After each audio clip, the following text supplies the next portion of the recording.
Since we've been doing some videos on spraying, I thought I would do a video on nozzle selection. There's a lot that goes into these nozzles, and there are different nozzles to achieve different things. Like there's nozzles that's better for soil applied herbicides like pre-emergent or soil applied insecticides. There's better nozzles, or there's different nozzles that work better for fungicides like contact fungicide, which in residential use we're not using any contact fungicides, but in my opinion, the better the coverage for fungicides and herbicides, the better the results are going to be. So and then there's nozzles that's good for everything. So we'll go over a few of these here. So this first one here, this is a AIC TJET nozzle.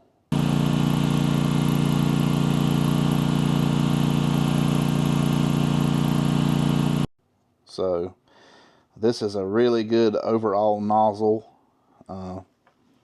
It's pretty good for soil applied, and it's pretty good for like systemic fungicides, systemic herbicides. The droplets on that, they're pretty large, so there's not much drift with this particular nozzle. This next one is a XERC nozzle.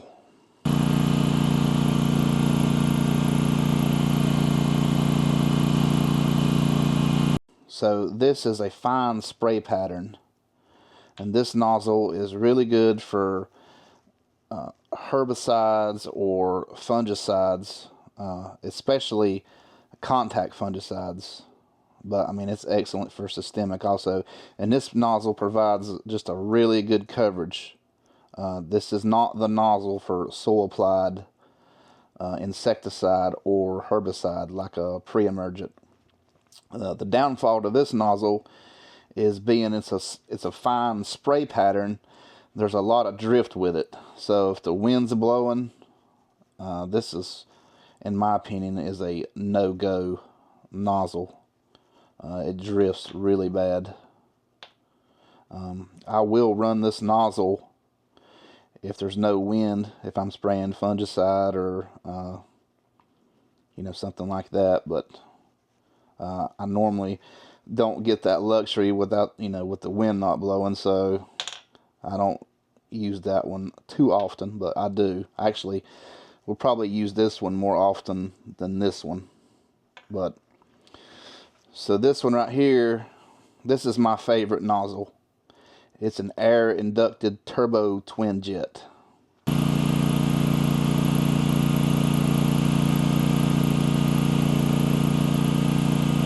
So it's a coarse droplet like the AIC, but if you look right here, it sprays a twin pattern. So it sprays two fans. So this nozzle right here is, I mean, it's good for soil applied herbicide, soil applied insecticide.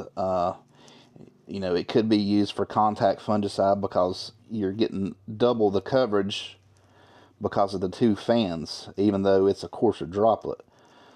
So I use this nozzle 90% of the time in any spray applications that I do, whether it be pre-emergent, fungicide, herbicide, you name it, I pretty much use this one.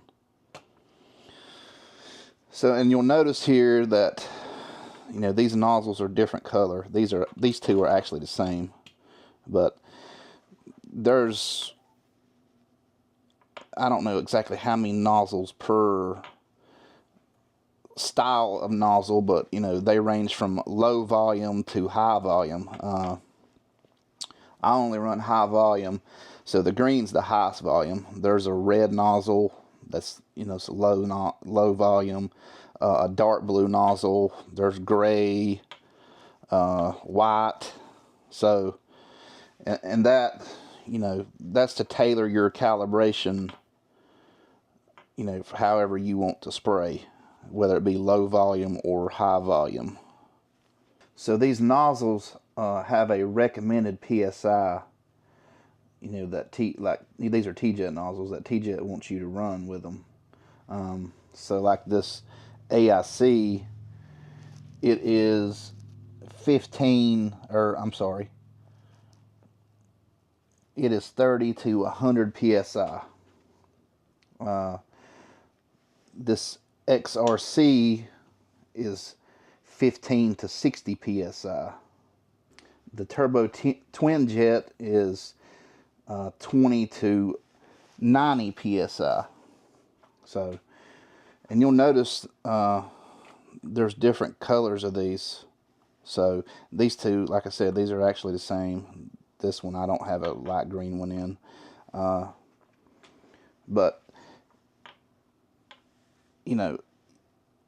we'll take this one out and use these two. These two right here are both light green. It may not look like it, but they are, and they're going to spray the same ounces per second or per minute. Because they're both light green, even though they're a different style nozzle, they're going to spray the same.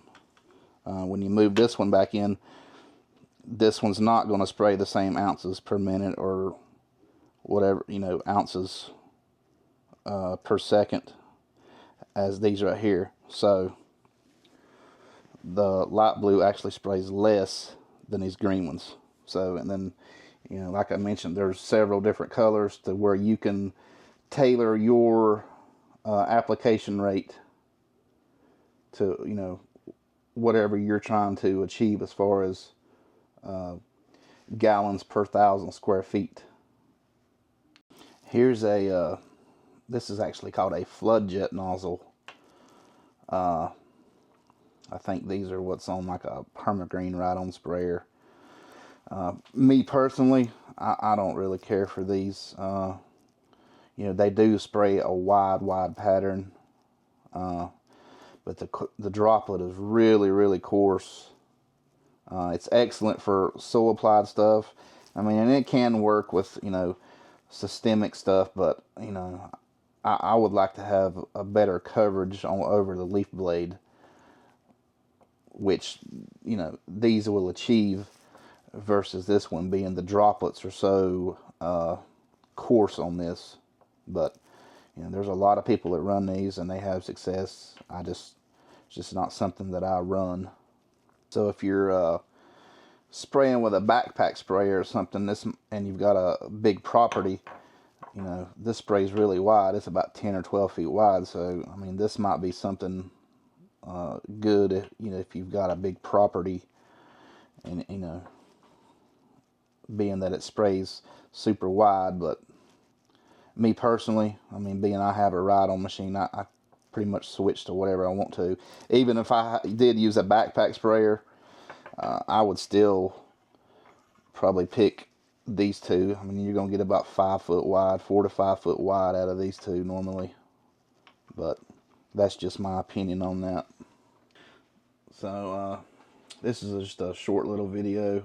I thought it'd be interesting, something to cover. Because there is, there's a science behind these nozzles, or they wouldn't make them. So just play around with them if you want to. They're not expensive, easy to change out, and see what you think about the different ones. So I appreciate you watching. Don't forget to like and subscribe, and we'll see you in the next video.